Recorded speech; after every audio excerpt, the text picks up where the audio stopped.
als erstes, weil jeder ist hier ein Sieger, der auf dieser Bühne steht, weil er hat Mut bewiesen, sein Können hier zu zeigen. Und das finden wir toll. Und da möchten wir uns einfach bei euch bedanken. Jede Gruppe,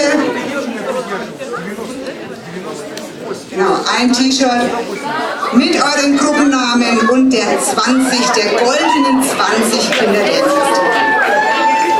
Es sind ja auch ganz schön viele Gruppen, waren ja insgesamt. Ganz schön viele Gruppen, 8 Gruppen waren das, ja.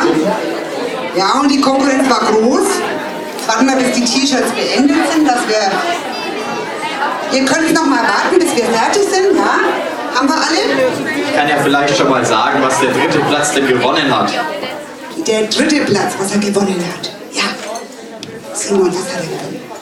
Der dritte Platz gewonnen, also gewinnt den Eintritt ins Tuckerland. Oh.